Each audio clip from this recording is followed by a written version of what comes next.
Estamos começando aqui o nosso primeiro podcast, né? Já com duas feras aqui comigo, né? Que eu tenho o prazer de apresentar. O professor Jonatas, que é consultor de negócios, né? Professor aí na área de administração, vai conversar bastante aqui com a gente.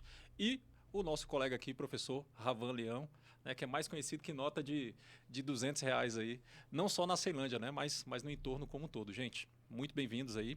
E eu já queria começar o nosso papo aqui perguntando o seguinte, tá? Vou começar direcionando a pergunta aqui para o Jonatas.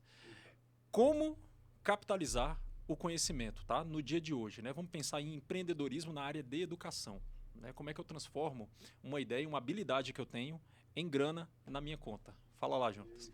Se apresenta, né, primeiro aí para a galera te conhecer. Olá a todos, tudo bem? Eu sou o professor Jonatas Santos, administrador e, enfim, aspirante aí a empresário e tudo mais, né? Então, vamos lá. Obrigado, viu, Jefferson? Cara, como capitalizar uma ideia, né? Como colocar isso aí a termo, como rentabilizar, como monetizar aí uma ideia que se tem. A primeira coisa que eu preciso dizer sempre é: tenha um script disso, sabe? Coloque a coisa a termo, tá? A gente só consegue criar um planejamento estratégico, a gente só consegue criar um produto e um serviço se eu souber exatamente aquilo que eu tenho como referencial, ou seja, aquilo que eu tenho como vontade de colocar no mercado de trabalho, né? Colocar no papel Colocar efetivamente. no papel efetivamente. Eu acho que esse é o primeiro passo, tá bom? E o segundo passo disso aí, depois de colocar no papel, é acreditar efetivamente aí naquilo que está sendo proposto, ok? Comprar a ideia, em primeiro lugar. E a partir disso, a gente consegue aí, ao longo da nossa conversa, desenvolver e descobrir como monetizar isso efetivamente, com uso de ferramentas, de metodologias e uma série de outras coisas que estão disponíveis para nós aí. Eu sei que em Brasília, viu, Ravan, tá cheio de professor aí com salário de juiz, né? Então eu já quero nessa toada aí, né? E reproduzindo a pergunta que eu acabei de fazer para o Jonatas aqui, como é que você, né? Aí eu queria até que você contasse um pouco aí da sua história, como que você começou a vender o seu conhecimento, né? Assim, você é servidor público, é professor, né? Não precisa dizer se você não quiser, tá? Assim, mas o que faz o seu coração realmente bater mais forte aí, pensando nessa ideia do empreendedorismo, né? E de transformar, de fato, o teu conhecimento em um negócio, vamos dizer assim. O que ocorre? O que eu sempre digo para os meus alunos, né? Quando eu vou dar aula para concurso público, eu falo assim: se nessa sala tiver alguém com interesse em ser rico, levante-se e saia. Tá errado. Servidor não vai ser rico. A gente que é servidor público não é para ser rico. A gente tem uma renda boa, né? Tem uns que tem uma renda bem maior, juiz, etc. Mas é uma renda que vai te dar uma condição de qualidade de vida. Mas tem tem um momento que meio que para. Você não cresce tanto financeiramente. Então, ou se você quer crescer mesmo e quer ganhar dinheiro, né? Você precisa empreender, acordar cedo, criar e modificar algumas situações para fazer virar dinheiro. Hoje a gente vê aí garotos aí jogando videogame milionários, né? E você ganha mais grana no serviço público ou como professor, como empreendedor mesmo? Então, depende. No meu caso, por exemplo, em períodos aí que tem concursos que eu dou aula de muita matéria, do específico, por exemplo, como foi concurso da carreira socioeducativa, né, para o cargo de agente especialista técnico, em 2015, como foi o concurso da SEDES, 2018, até dei aula na empresa aqui do Jonas, né? E outros também na área de polícia penal, por ter tido uma recente aprovação no DPEM em 2021. Isso me dá um gabarito que realmente me deu muito mais grana no período de 2 meses e meio que eu trabalhei muito para esse concurso. Por exemplo, em 2 meses de concurso eu ganhei quase 9 meses de salário, né? Então, assim, tem amigos aí, professores aí que tiram aí 50 mil, 30 mil. A maioria não, a maioria tira 5, 6, 3. Depende do esforço e também se ele está trabalhando para si ou para outros. No começo, o que eu vi, eu tinha um conhecimento muito forte no direito da infância e juventude, né, sobre o ECA, porque eu me esforcei muito para passar no concurso da Sejus em 2010. Depois me tornei conselheiro tutelar. Precisei dominar muito esse conhecimento. Então, como eu tinha um domínio muito bom, eu falei, cara, eu vou começar a vender esse negócio. Porque eu comecei a ver no YouTube que o bom mecânico vendia um curso de mecânica, o serralheiro, de serralheria, o cara que troca a lâmpada, o eletricista. Eu falei, cara, eu vou começar a vender isso. E comecei a falar de ECA, que a minha aula eu era o melhor de ECA. Eu posso não ser o melhor de ECA, isso é fato, mas entender mais do ECA do que eu raramente. porque eu conheço a prática e a teoria. Eu vivo, quando eu falo de uma violação de direito, eu moro na Ceilândia, eu fui conselheiro tutelar do Sol Nascente, fui policial militar, eu apreendia. Eu mantenho como agente em segurança em programa de privação de liberdade da Unidade de Internação do Recanto, eu mantenho alguém cumprindo uma medida. Então, a gente vive a prática. Isso me deu o maior valor, gerou valor para mim. A pessoa falou, pô, o exemplo do Ravan... Bom, tem cara que vai ser, por exemplo, doutor em universidade, procurador federal de juiz, só que, de repente, ele não tem uma didática. Ele tem um conhecimento gigantesco, mas ele não consegue passar esse conhecimento. Então, hoje, enquanto professor, que eu falei, tinha um conhecimento, vou começar a pesquisar como passar esse conhecimento e aí vou transformar isso em dinheiro. Aí muita gente fala assim, Paulo Freire, o pai da educação e tal. Sim, para a pedagogia, né, para as pessoas que são formadas no campo da educação formal, sim, para nós do direito, o pai da educação é Aristóteles. Né? Tem até um método que o pensador Aristóteles tinha chamado método peripatético, no qual ele andava ensinando na prática para os seus alunos. E um dia ele chegou indo dos seus alunos e disse que ele seria o maior conquistador de todo mundo conhecido. E o nome desse aluno era Alexandre o Grande da Macedônia. Então, de fato, Aristóteles era um super coach, porque ele, de fato, criou um líder, um conquistador. Então, assim, quando você vai buscar ferramentas, você tem, assim, o céu é limite. Tem que trabalhar, por exemplo, estou construindo casa, comprei terreno onde eu nunca imaginei que ia ter, só meu dia de serviço público não ia dar conta. Você consegue dosar a sua didática com a sua experiência de vida mesmo, né? Tendo vivido esses papéis aí. Dou aula de criminologia mostrando a Ceilândia, né? Quando tem uma praça toda arrebentada e eu vou lá e filmo aquele parquinho quebrado, eu entro na teoria das janelas quebradas, que se não há manutenção, na teoria da desorganização social da Escola de Chicago da Criminologia, que lá em 1920, lá em Stanford, dos Estados Unidos, falavam isso. E eu consigo mostrar hoje aqui, 2022, numa periferia que é a maior da América Latina, que é a Ceilândia, que se a nossa população fizer a chamada participação social, que é do direito humano, é conteúdo de prova, né? Consegue transformar uma realidade, um direito social. Então, você vai na prática e na teoria caminhando. Massa, show de bola. Mas vem cá, rapidinho. O que faz o Ravan vibrar mais aí, né? Assim, como é que você se enxerga dentro desse contexto aí de educação, né? E negócio mesmo, né? Você se vê, né, com um pé lá, né, um pé no serviço público, outro no empreendedorismo, ou pensa, de repente, depois que eu passar numa prova de delegado aí, eu vou quietar o facho, ou depois que você entra em sala de aula, que você sente esse poder, né, que é o da troca ali, de você realmente causar impacto, né, em pessoas, ver pessoas mudando de vida, né, muito bom, eu costumo dizer, né, que isso realmente paga, né, o que a gente faz, o aluno quando te encontra na rua e fala, porra, professor, tô lá na PRF hoje e tal, cara, isso, assim, para mim é muito disruptivo, porque a gente começa a fazer, a gente se apaixona pela sala de aula e muitas vezes a gente não tem essa noção da transformação que isso gera realmente no cara que está lá do outro lado, que muitas vezes se vê na gente ali na frente. Mas, Ravan, o que faz o coração bater mais forte? Você se vê como servidor público, assim, vamos colocar um olhar de longo prazo aí, né? Servidor público e empreendedor, vai continuar dando aula, vai só ampliar o leque, como você falou mais antes aí, né? Poxa, quando eu passar para delegado, além de direitos humanos, eu vou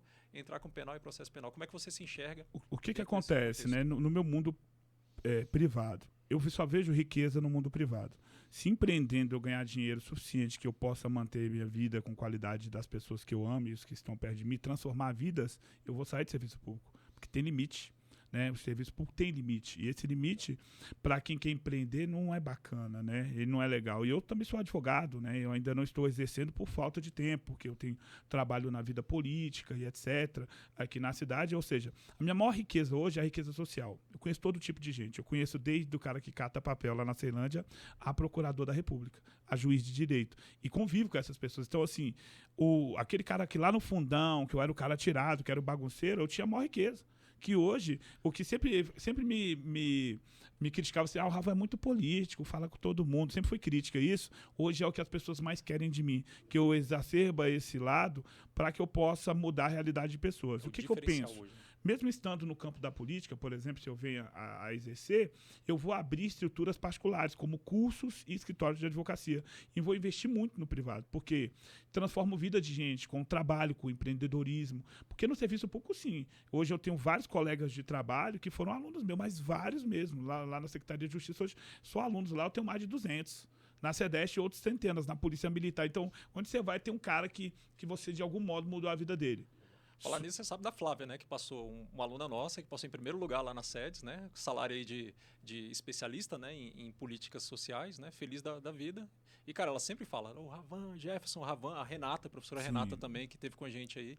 E é bom realmente causar esse impacto. Agora, eu vou até, aproveitando a pauta aí da sua fala, né? Perguntar para o Jonatas uma coisa. Jonatas, né?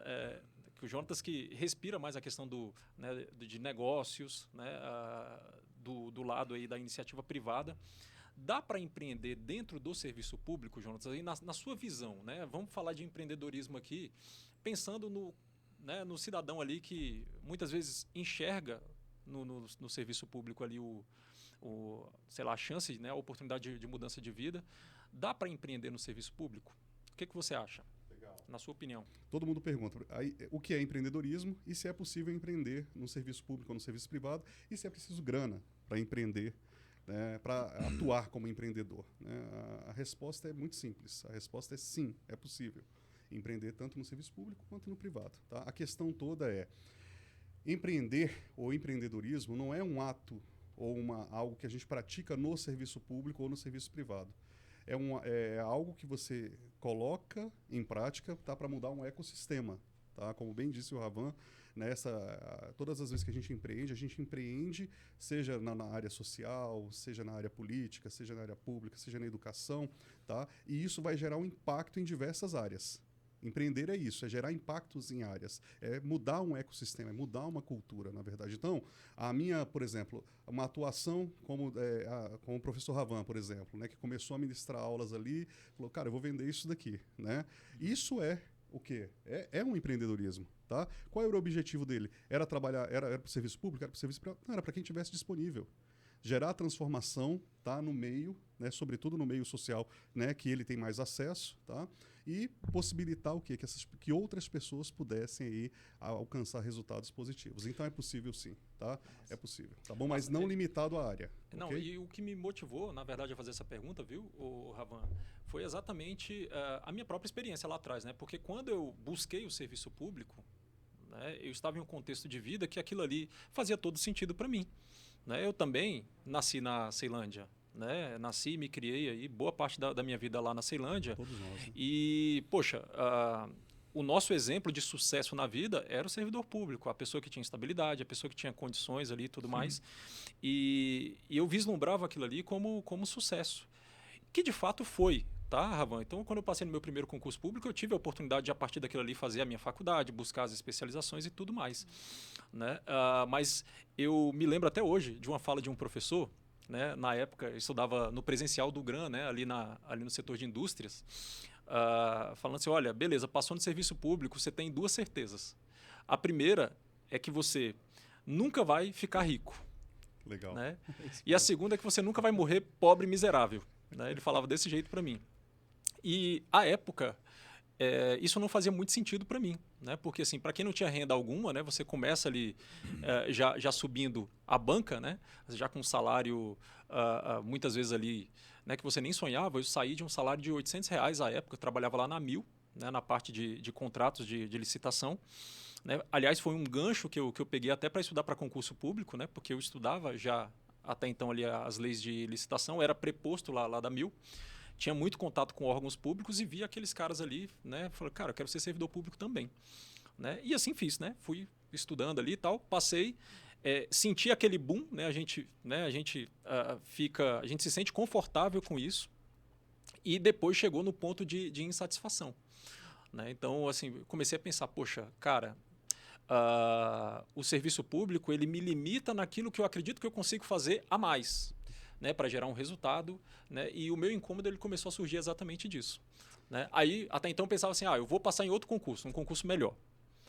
Né? E aí a gente começa a entrar nessa esteira, né, e com o mundo todo acontecendo, né, assim, se desenrolando em nossa volta. Né? Então, eu fiquei pensando, caramba, o que eu posso fazer? Né? Como é que eu posso me desenvolver para além do serviço público?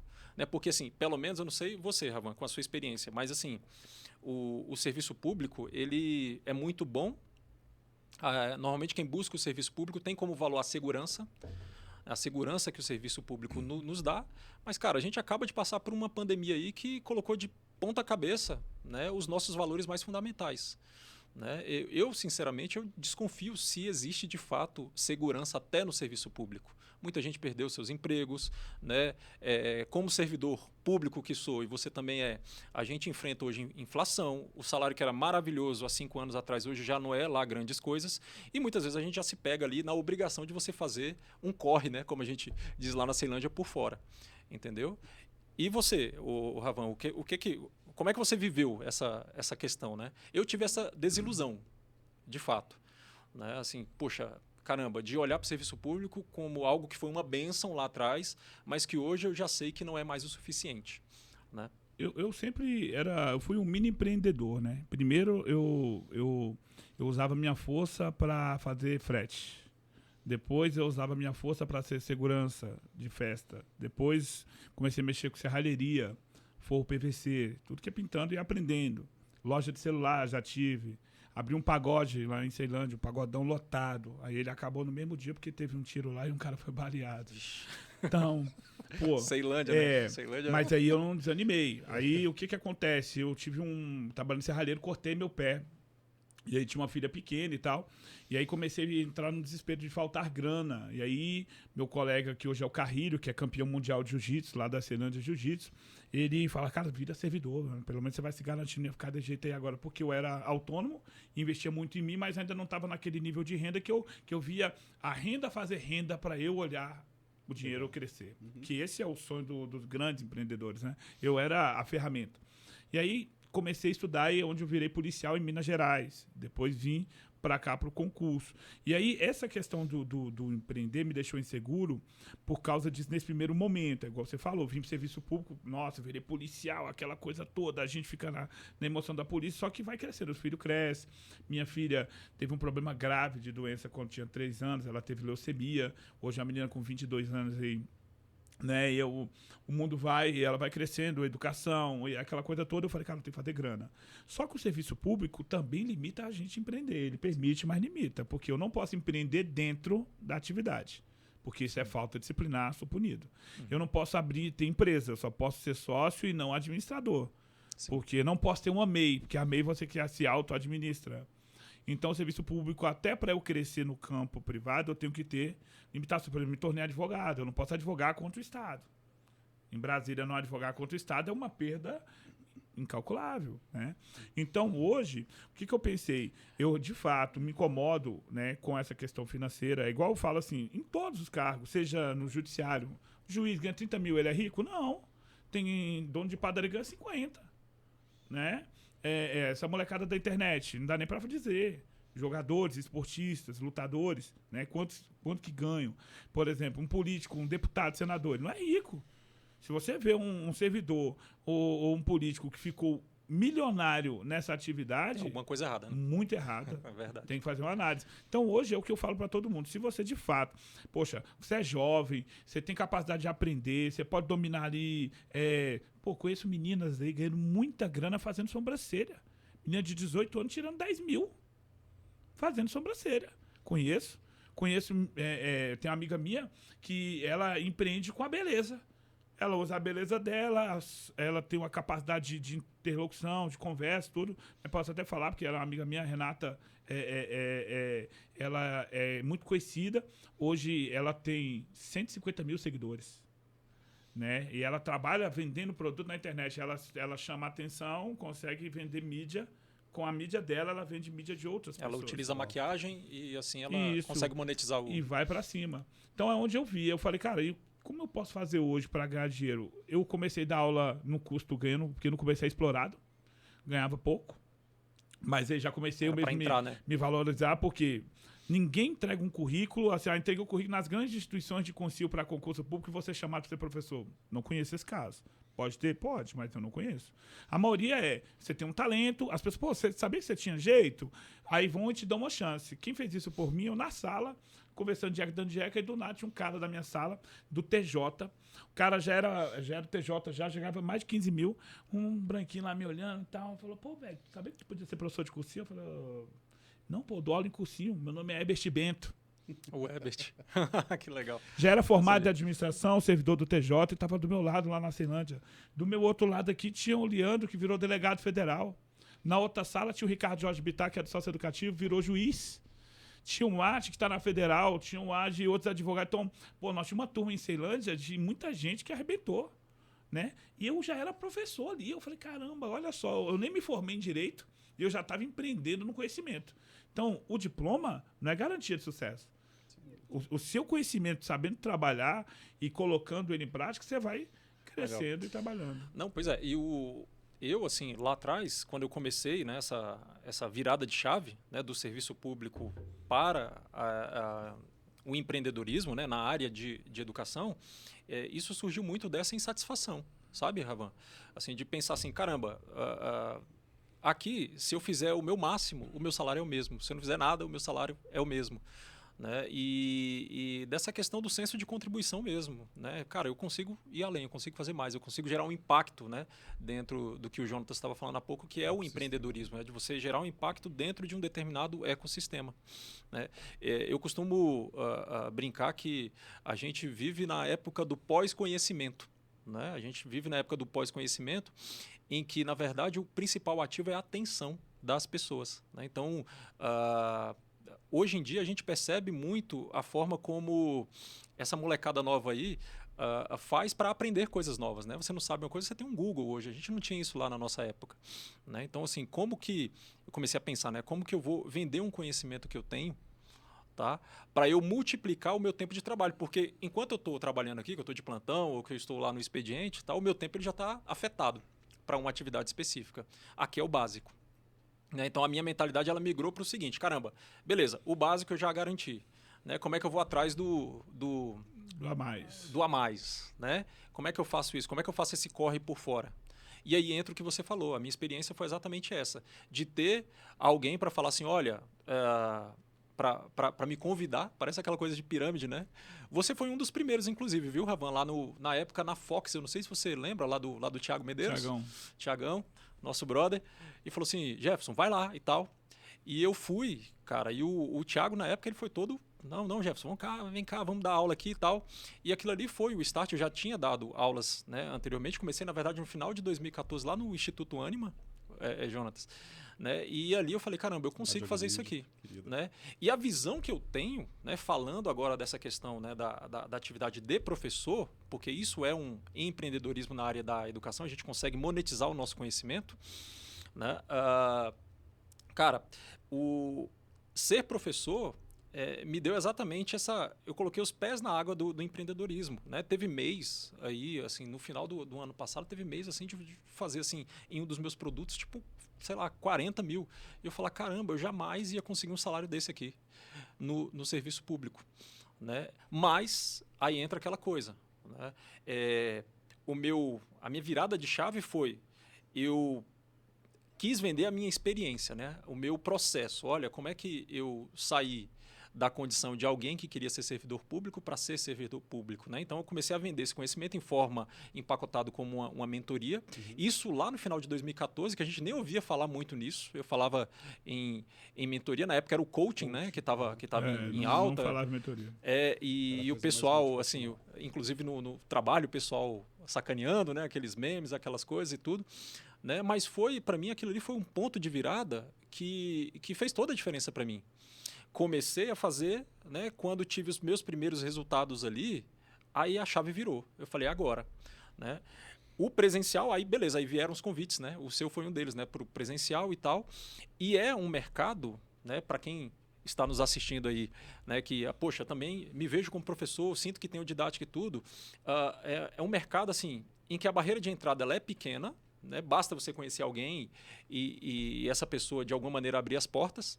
Mas para você se manter, meu amigo, aí, vou te dizer, luta. Aí é luta, né? Porque sempre surge alguém melhor, alguém que tem mais currículo do que você.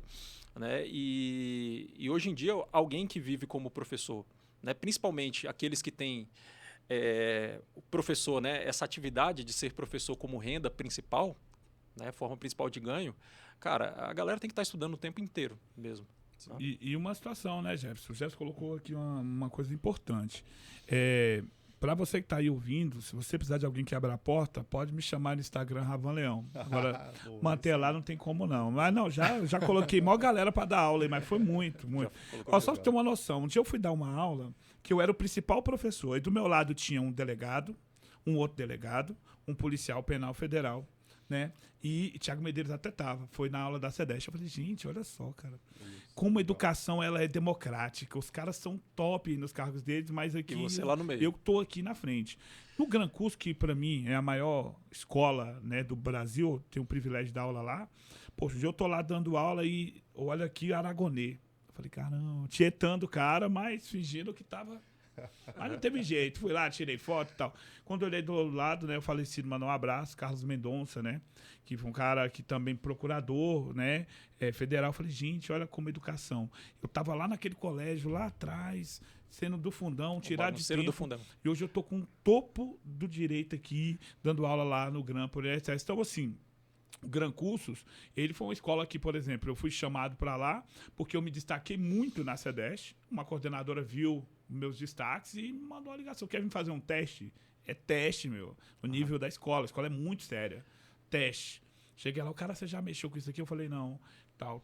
Ele, não, mas você vai ficar... Não, com aula online, no caso. Era. Fui lá e fiz, beleza. E graças a Deus estou lá até hoje há mais de 2 anos e meio.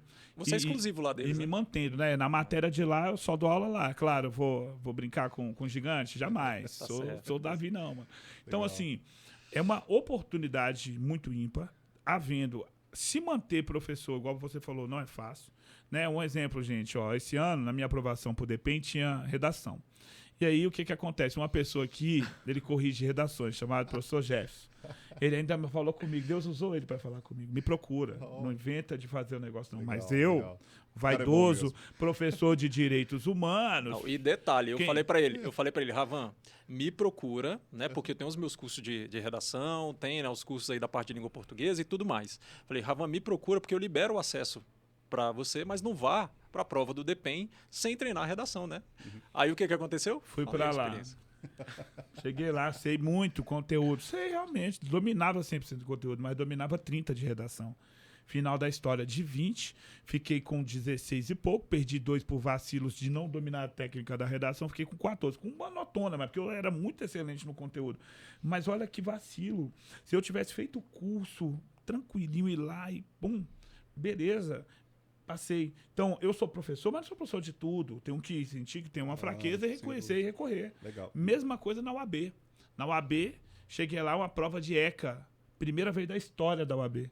Eu ia arrebentar. Só que eu li rapidamente, fiz o que o curso diz para não fazer. Nunca ler rapidamente datas. Eu li. O cara tinha 18 anos e 2 dias. E falei, essa eu arrebentei. Quando eu saí lá fora, os colegas falando, todo mundo cara de triste, falaram, essa aí tu passou, né? ECA? Falei, ECA? Como assim, ECA? Você não viu o adolescente? Eu falei, velho, tinha um menor lá dentro. Vixe, comecei a chorar, mano. Fiquei 1 ano e meio sem fazer a prova, porque eu falei, não é pra mim. Como que Deus coloca na prova o que eu mais entendo e eu não vejo? Legal.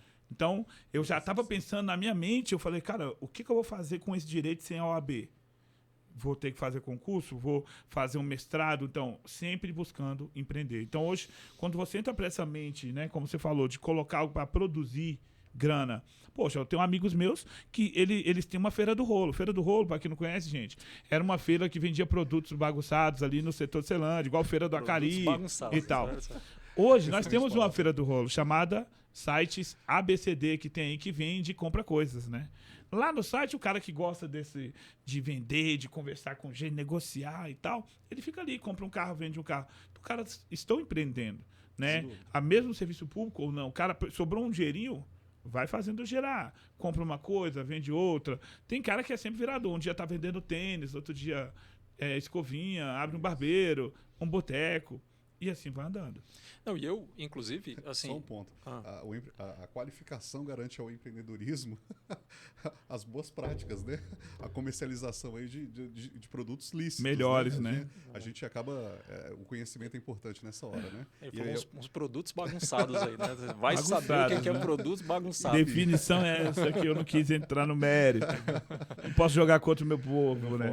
Mas aí aconteceu o seguinte, assim, aí eu comecei, né, Ravan? Comecei a trabalhar lá com as mentorias, né? Só retomando o raciocínio, comecei a trabalhar com as mentorias e me deparei com uma situação em que, assim, poxa, minha agenda está limitada. Eu conseguia atender 10 pessoas e ficava empenhado com essas 10 pessoas, cara, 8 meses, às vezes quase um ano.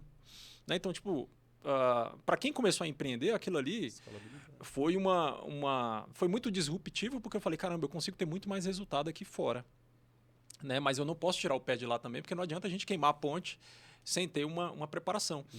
Né? E foi quando veio a ideia, né? o estalo do online. Eu falei, bicho, eu preciso vender esse conhecimento no online, né? Para eu conseguir dar escala para o meu negócio, né? E me liberar mais. Né? Então, aí eu comecei a mexer com digital, né? Comecei a fazer lives lá no Facebook em 2015, aquela coisa toda. E acabei experimentando, cara, assim, um baita problema nesse sentido, quando eu fiz essa migração. Por quê? Porque na mentoria eu conseguia sentar ali com um potencial cliente, um aluno ali, e vender um serviço por esse período de tempo ali, né, com um ticket, sei lá, de 2, 3, 4 mil reais. Conseguia fazer isso. No online, como é que você faz isso? Como é que você faz essa conversão?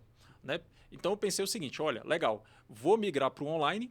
Daí eu consigo cobrar um preço mais em conta e vendo para todo mundo. Exatamente. Vendo para o Brasil inteiro. Esse é o pensamento de todo mundo. Pensamento lindo. Aí, né, gravei o meu primeiro material, né, coisa linda, né, o método de aprovação muito bem produzido. E veio essa grande dificuldade, veio esse baque, né? Porque começou a vender e travou. Falei, bicho, e agora? O que eu faço? Né? E entrou exatamente nessa dor, porque eu já não tinha mais como voltar. Né? Como é que eu vou vender uma mentoria que eu vendia a 2, 3 mil reais, né, a um preço novo de 697 reais, né, que era o ticket lá do método. Como é que eu vou dar um passo para trás e falar, não, agora eu só estou no presencial, só estou vendendo a mesma coisa lá no online? Né? E aí entrou esse grande gargalo. Né? O que fazer? Né? A gente já vinha falando o seguinte, como é que eu transformo uma ideia em dinheiro? Aí o Jonatas falou lá no começo, pô, primeira coisa é colocar no papel. Né? Eu já comecei, Jonatas, executando. Né? De cara, peguei o meu celular, na época não tinha nem computador, comecei a fazer as minhas primeiras propostas e fiz as minhas primeiras vendas. Quando eu esbarrei nessa dificuldade de agenda, eu falei, bom, eu preciso ir para um online para ganhar a escala.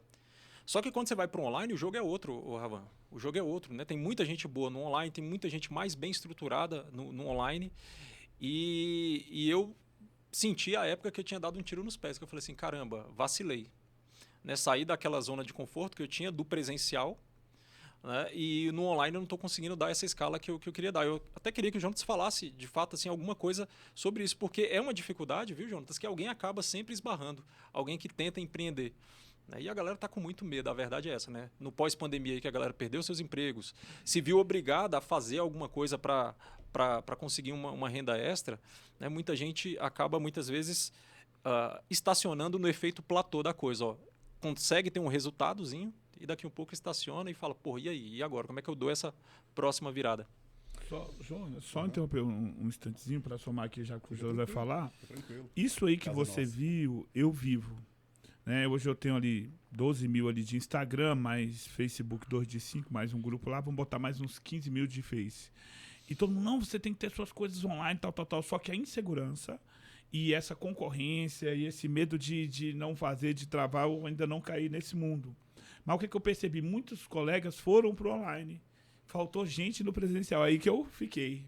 E como eu fiquei no presencial, eu ganhei mais espaço. Legal, e também me empodero e bato o pé. Falo, não, meu amigo, quando você estava lá ruim, que estava todo mundo vazando, quem segurou para você que fui eu. Então agora você vai ter que segurar a onda aí comigo. E você cria uma onda de camaradagem, de irmandade nesse mundo, né? Quando o dono do curso, de fato, vê que você é um cara que fiel à marca, que agiu. E olha que tentação vem. Você está dando aula ali, vem outro. Já deixei de dar aula em tantos outros cursos grandes aqui do Brasil. Lá no processo é assim, inclusive, né? O processo é assim. É a nossa casa, mano. A nossa casa. Eu posso falar. Processo concurso, por exemplo. Lá é sempre prioridade para mim. Tô em casa. O cara te trata. E tem cursos aqui que os caras são irmão meu de infância, mas negócio, amizade à parte. Isso. Sim. Então, só para você bater nessa Não, tese. bacana, Que ele está bacana. exatamente nesse ponto, né? É isso que ele quis dizer. Pô, eu tô exatamente nesse ponto de virada entre o presencial e o online. Eu sou esse medroso aí. Eu me peguei nesse efeito platô da coisa mesmo, porque assim, eu tive um resultado, aí daqui um pouco a coisa emperrou e começou, né? O gráfico começou a baixar. E aí eu olhei para trás falando, vou voltar, mas não tinha mais volta. A né? ponte é queimada. A ponte já tinha sido queimada e eu falei, fudeu, desculpa a expressão, o que eu faço? Aí eu queria até, Jonatas, que você colocasse a tua experiência de negócios nisso. Claro. É aquela coisa, né? O empreendedorismo, na verdade, ele esbarra nisso, né? Você chega num determinado momento, que é, né, como bem falado pelo Jefferson, que é assim, disrupção. Cheguei no ponto agora que ou eu preciso fazer uma escolha, né, de mudar o meu nicho ou de transformar o meu nicho para poder o quê? Alçar outros voos, ou faturar mais, né, enfim, ter lucratividade com o negócio. Né? A internet, de uma forma geral, e essa pandemia, ela trouxe para a gente aí uma oportunidade gigante, né, ao passo da dor, né? Trouxe essa oportunidade grande, por quê? Porque a gente percebeu que existiam aí, né, por trás muitos mecanismos aí disponíveis para que a gente pudesse também realizar trabalhos, né? E a internet veio para ficar, né? A internet veio para ficar. Esse momento veio, tá? Dessa migração para o mundo virtual. Tá? A gente fala muito hoje, né, em fórmulas dentro desse mundo, a gente fala aí enfim, dessa transformação digital, tá? E ela veio para ficar, não tem jeito, a gente vai caminhar com isso e eu acredito muito que com o passar dos anos aí, eu acho que 60%, 70% daquilo que nós temos hoje, né, como produto, serviço, vai estar no mundo virtual, estará. Isso Eu aí nos estava até próximos olhando, anos. antes de a gente começar o nosso bate-papo aqui, só te interrompendo rapidinho, que em plena pandemia, né, as vendas online aí, até fevereiro agora de 2022 mesmo, saltaram em mais de 30%. Então, assim, a galera, até muita gente que nunca tinha comprado nada, né? O pessoal aí, a galera que é mais velha e tal, já está assimilando essa realidade. Né? E tem muita gente que procura hoje conhecimento na internet mesmo, é o curso daquilo, né? Tem gente que vende e ganha rios de dinheiro aí, conhecimento assim de como você posicionar os móveis da sua casa para você dar uma energia diferente para o ambiente e vende pra caramba. Né? Então, assim, essa barreira que você encontra, que muitos entendem isso só quando estão efetivamente mergulhados no jogo, nesse ecossistema, né?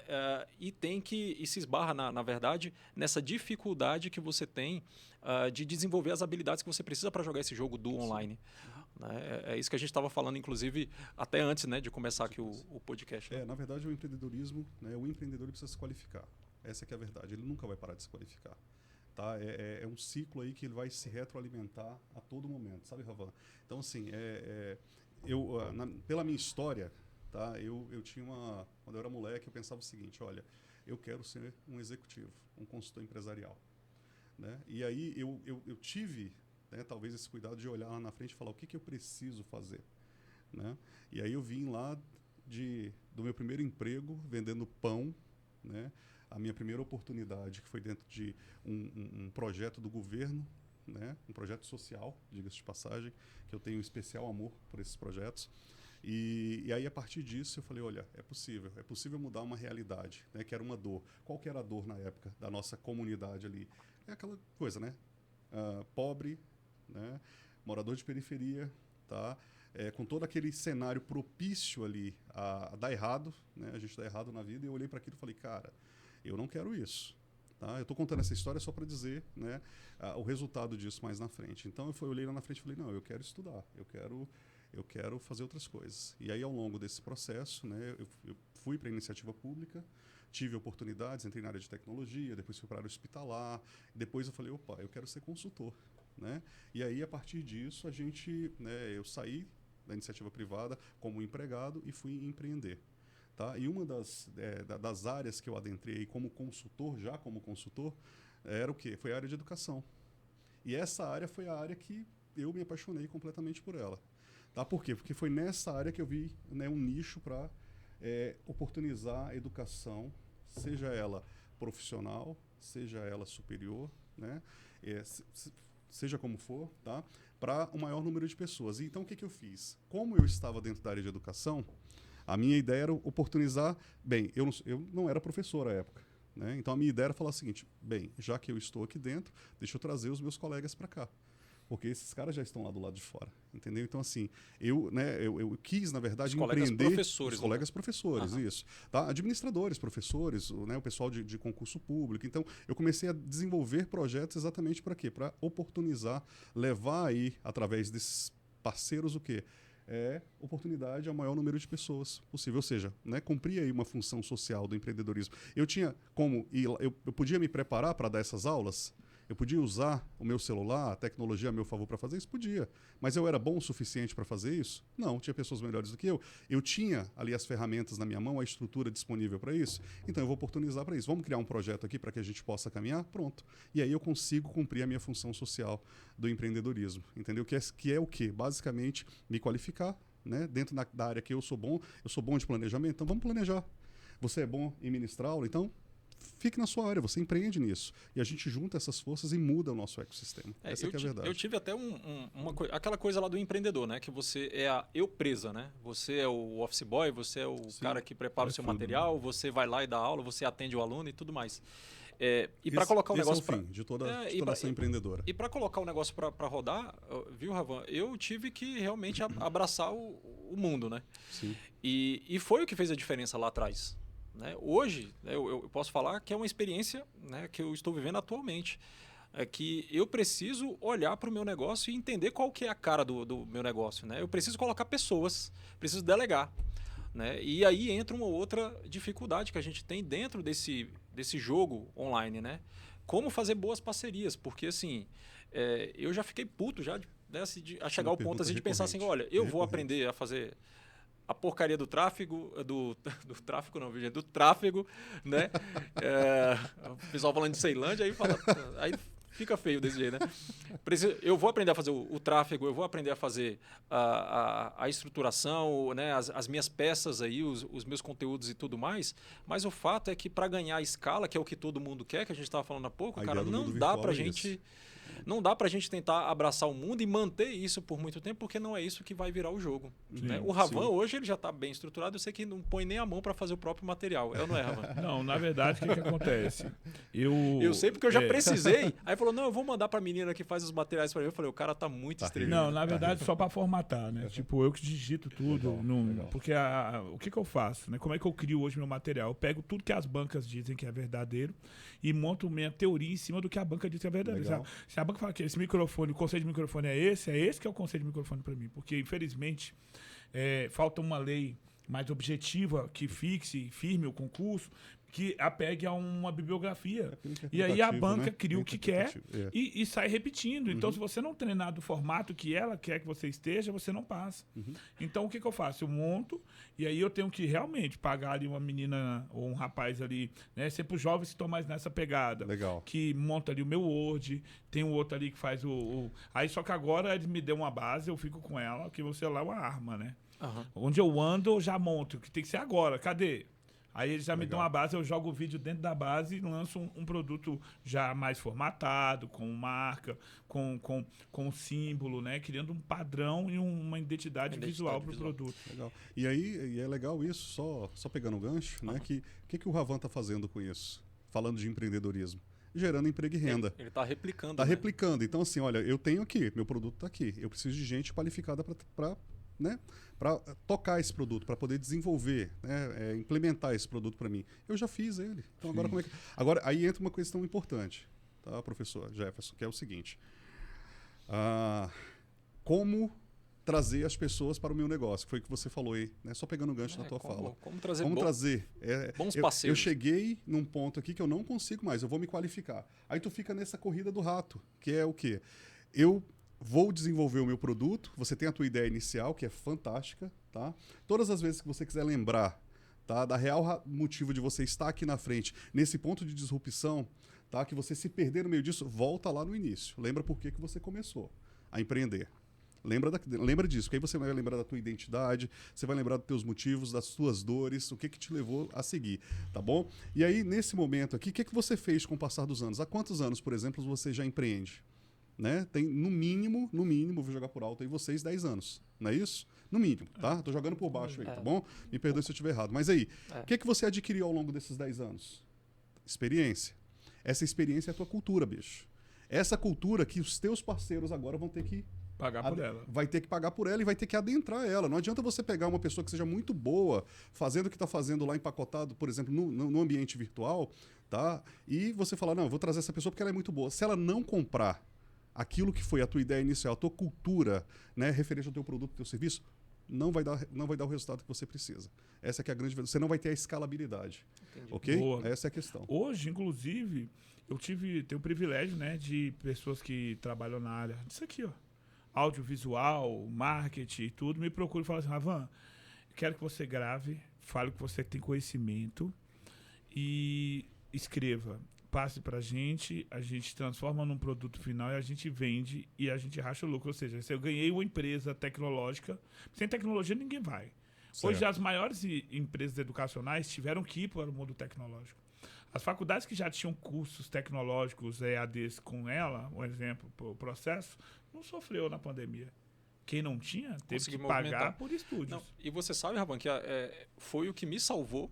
Assim, o motivo da minha dor, né, que assim, foi ter dado o passo, né, pro online e ter enfrentado essa dificuldade toda de me inserir nesse jogo, que é muito mais dinâmico do que o presencial. O presencial te dá um pouco essa segurança, né? Sim. Igual lá no processo, poxa, eu sei que eu vou ser chamado se surgir a necessidade dessa mão de obra aqui, né?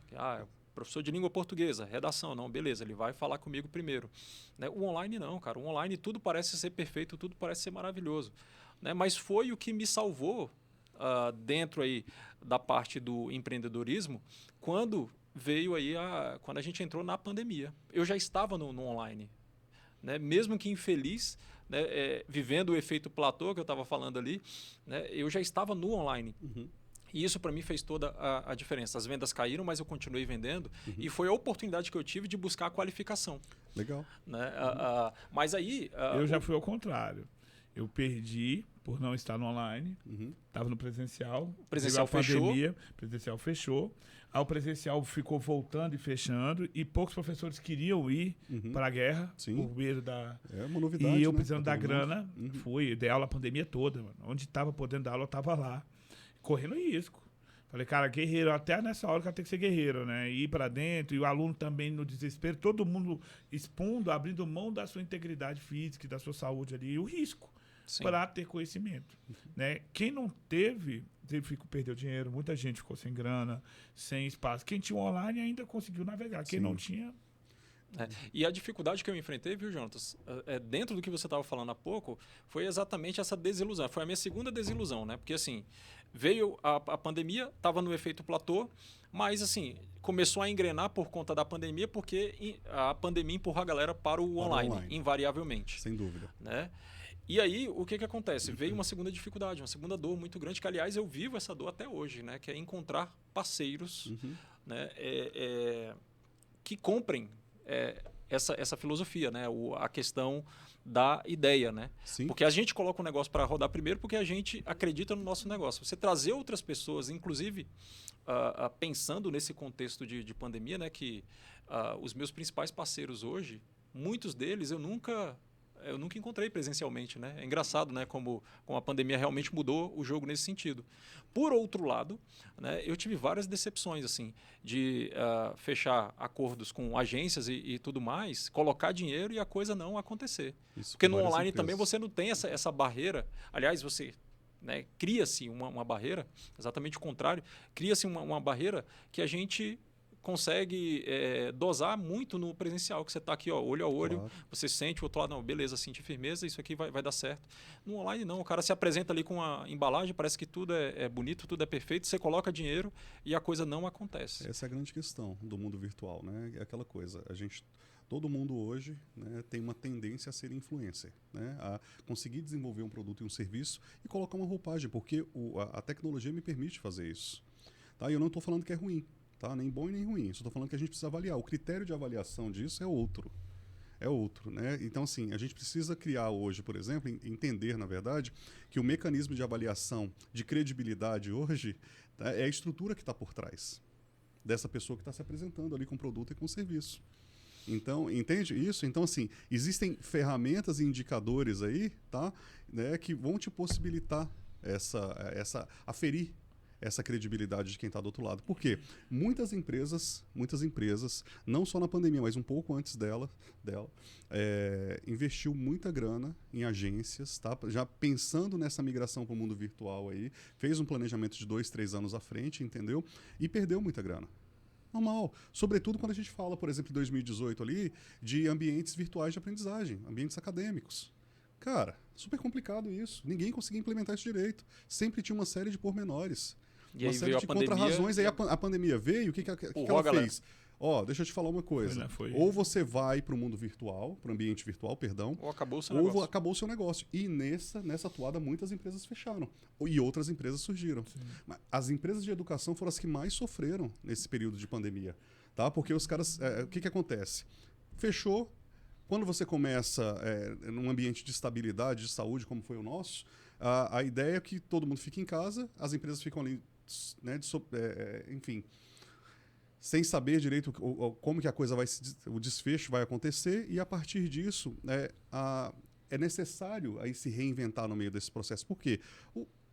Na área de educação, por exemplo, o trabalho das empresas não param. Não param. A gente deixa de dar aula no presencial, mas o aluno está lá esperando. E o que acontece? O aluno, no período de pandemia, ele deixou de pagar. Sim. Né? Então, as empresas elas precisaram reduzir toda a sua estrutura. Né? Isso aconteceu comigo. Eu estava lá do outro lado. Eu precisei reduzir toda a estrutura e pegar os nossos celulares, porque a nossa plataforma não estava pronta na época, e falar, beleza, vamos para a sala de aula, vamos usar aí o que a gente tem, seja lá como for. Entendeu? Sem querer dar nomes, né? Mas assim, a gente usou os recursos que tinha na época para poder ministrar, fazer a coisa girar. E aí, fazer a coisa girar, Ravan e Jefferson, sem o contra-investimento, sem o cumprimento da obrigação do aluno, que era pagar, por exemplo. Receber, né? Porque o aluno estava ali, eu precisava criar uma condição, não era uma coisa que estava bem formatada ainda, ele não estava esperando por aquilo também, eu precisava fazer a roda girar, e aí o que aconteceu? A gente teve que... Nosso trabalho triplicou, né, por conta disso, para poder gerar um resultado sem a contrapartida. E uma situação complexa também que aconteceu, se você for analisar, muito complexa. As crianças. Imagine uma professora com um celular na sala segurar 50 meninos, 30 meninos. Então, a aprendizagem virtual ela foi complexa nesse período, porque uma professora ali dando aula e 50 meninos falando e ninguém liga o microfone, aquela coisa toda. Porque quando é um adulto, é um adolescente, ainda tem um certo controle do que se coloca. Então, esse empurro forçado das empresas para o campo digital, responsabilidade, né? do campo digital foi geral. Imagina isso no lado da educação pública, né? Assim, nossa, foi até hoje, né? Na verdade. Só que aí o público tem dinheiro. O público tem dinheiro, ele só sofreu por pouco tempo. Já apareceu uma plataforma, o negócio deu uma arredondada que ficou bacana, entendeu? Inclusive, eu acredito que deva continuar. Porque, em parte, porque a questão muito da tecnologia, a criança está inserida nesse contexto o tempo todo. E você já está no online gente, já, né? Rafa? Você já tem produtos online, 100% online seu? Não, eu tenho site, tenho minha rede social, mas eu ainda não estou vendendo 100% lá, eu estou trabalhando para as pessoas. Porque o que eu percebi? No momento eu queria fazer volume, criar possíveis clientes, porque a minha ideia era advogar. Se eu fosse advogar, eu precisava de uma carta de pessoas. E a carta de pessoas era a minha rede social, mais um mundo presencial que eu conheço. E aí minha ideia era, se eu tenho 30 mil pessoas ali digitais e tenho ali mais outras 12, 13 mil físicas, se eu pegasse ali 20% de transformasse em cliente, estava muito bem nisso. Era a minha ideia, por isso que eu ainda não fui pro digital assim, continuo trabalhando nas escolas, dou aula quase todos os cursos aqui do DF. Inclusive isso está dentro de falando de empreendedorismo assim, de uma forma mais genérica, né? Isso está dentro de um plano estratégico seu mesmo, também. Né? Que é de estar em campo ali, conversando com pessoas. Até porque eu fiquei sabendo que você vai concorrer aí para distrital. Não, o que acontece? Eu sempre trabalhei com política, né? Eu sempre trabalhei a vida toda com a deputada Lúcia de Paula, não tem problema falar, porque, né? E qual era o meu maior valor dentro da política? Minha riqueza social, conhecer gente. Legal. Luta, capoeira, a vida que a gente tem. 25 anos na rua, né? Tenho 43, 25 na rua. E aí surgiu a oportunidade de ser pré-candidato a deputado distrital. Até porque é uma maneira de fazer acontecer de fato os planos que a gente tem, né? Sou especialista em política pública. Estive gestor de esporte e lazer em Ceilândia, sendo gestor com o trabalho feito ao lado da deputada Luzia, porque a gente conseguiu lá colocar mais de 20, né, 16 campos sintéticos, várias quadras, praças. Eu falei, nossa, estando nesse lugar aqui, de fato você consegue transformar. E aí a galera começou a falar, Ravan, vai que dá certo. E você sempre esteve envolvido com isso, né? Pelo que eu acompanho assim, em rede social. A vida toda eu fui envolvido, Mesmo mas eu nunca fui o pré-candidato. Só que a cara falou, vai, que o time é agora. Igual diz o UFC, it's time. Agora é a hora, agora é o tempo. E aí, graças a Deus, a gente tá unindo forças aí com amigos aí, né? Que são aí meus amigos aí, agentes socioeducativos. E vem a calhar nesse momento agora, né? Assim, que a gente vive, de fato, um momento de transição, realmente de renovação. Sim. Né? Essas próximas eleições aí, eu vejo das pessoas que estão mais próximas, assim, as pessoas conversam mais sobre política, as pessoas pesquisam, estão mais atentas. Inclusive, né? das bandeiras que eu defendo, dentre elas é empreendedorismo, profissionalização e educação. Fantástico. Porque não adianta eu educar 1 milhão de pessoas se eu não tiver emprego para essas pessoas. Isso. Educar para a vida é muito legal, mas na verdade essa vida existe trabalho. Então, hoje, a nossa ideia é de poder somar e também uma guerra que eu quero enfrentar é de, se Deus abençoar tendo condições de ser eleito, criar normas que tirem a força da banca de concurso Segurança público. jurídica. Porque o que elas fazem com os alunos é sem A gente base. tem Eu vivido vou nem isso aí, puxar né? o fio aqui a gente tá vivendo isso aí da agora, BCDF, desses problemas, tá? Inclusive, Ravan, a gente vai até ter uma conversa sobre isso depois, a própria insegurança jurídica em relação à prova discursiva, a redação, né? Que a banca faz o que quer. Eu trabalho na parte dos recursos também aí, tem muita demanda para isso.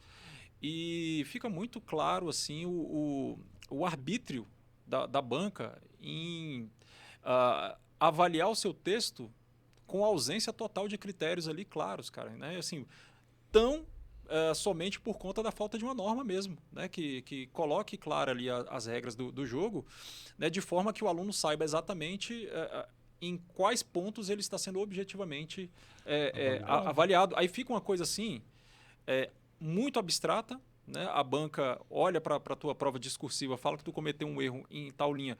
Quando são erros, por exemplo, de natureza gramatical, você consegue pegar a gramática ali e olhar, mas quando não é, né? 80% da nota de uma redação é nota de conteúdo, né? Adequação de conteúdo. E a teoria, ela é muito assim, para isso, especificamente falando, não é igual gramática, que é norma, né? Gramática normativa e tal. Né? A teoria para essa parte de conteúdo é uma teoria que ela, por si só, ela já é muito subjetiva. Sim. Entendeu? Então, assim, a verdade é que os concursos, falando especificamente disso, realmente precisam de uma moralização. A gente tem a 4949 aqui, que é a lei dos concursos aqui, no DF. Mas ainda falta. Mas ainda assim é uma lei muito assim... vazia nesse sentido. Muito vazia, assim, dá muita insegurança jurídica. E se você for pensar outro ponto, é igual empreender. Empreender é uma competição. É acordar cedo, dormir tarde, abdicar de prazeres do dia a dia e trabalhar. Uma prova é uma disputa. Eu tenho uma prova de corrida, eu tenho 2.400 metros, eu tenho um tempo, eu tenho um tênis que eu tenho que estar com ele lá, eu tenho uma pista que eu já sei que vou enfrentar. Uhum. Então, isso é justiça, isso é equidade, isso é isonomia para aqueles que estão competindo. Legal. Quando eu vou para a redação, é uma pista que eu não enxergo, é uma meta que eu não enxergo, é um competidor que eu não enxergo e é um corretor que eu não enxergo. Sem dúvida. É mais ou menos entregar a sua vida na mão de Deus, só que Deus é bom. A banca não é nada boa. E aí, isso deixa a gente doente, frustrada, até problemas mais sérios como suicídio, automutilação. Já aconteceu com um candidato por ter perdido o sonho ali numa correção errada, etc. E o peso, né, Ravan? Assim, uma prova que em muitos concursos vale 50%, 60%. O normal é só a redação valer 30% ali, em média, da pontuação total de um concurso. Tem concursos aí mais de pontas aí, né? Igual, sei lá, consultor lá da Câmara, né? Em que a parte da prova discursiva já valia 70% da nota total. A última prova do Banco do Brasil, a redação era o mesmo peso da prova objetiva. Né?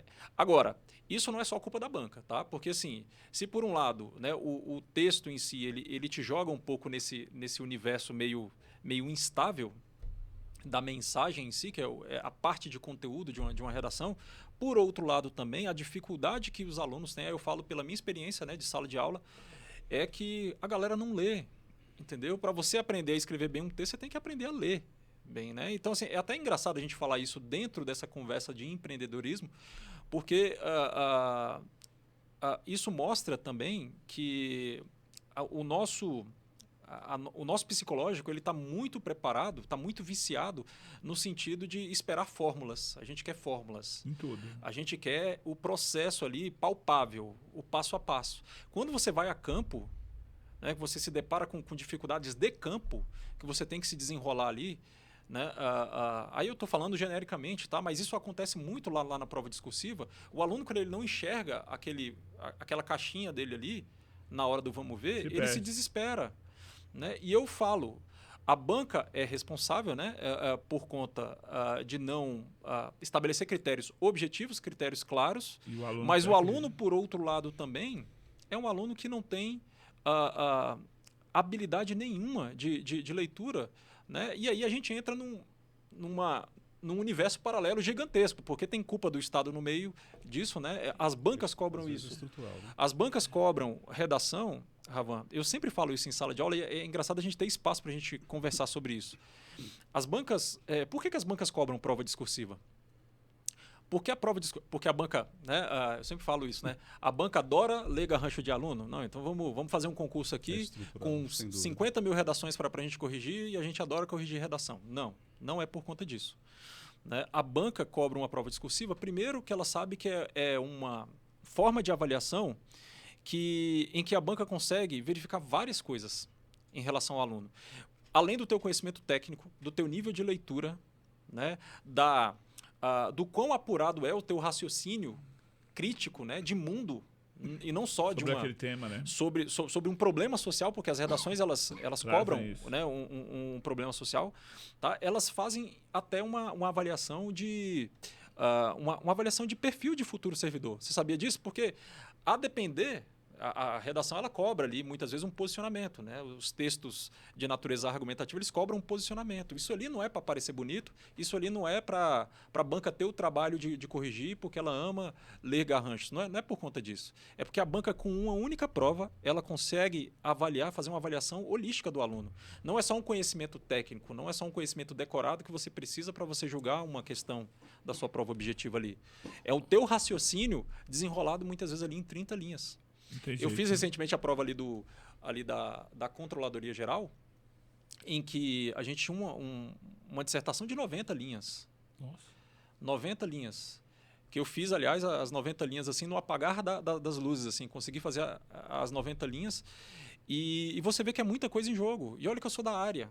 Eu tenho, assim, hábito de escrever e de ler bastante. A gente sente dificuldade, imagine o aluno com todos esses problemas que muitas vezes são estruturais mesmo, o Ravan. É igual no dia a dia, né? Lá em casa. Eu não assisto televisão tem uns 10 anos, por aí. Eu não vejo televisão. Eu vejo só...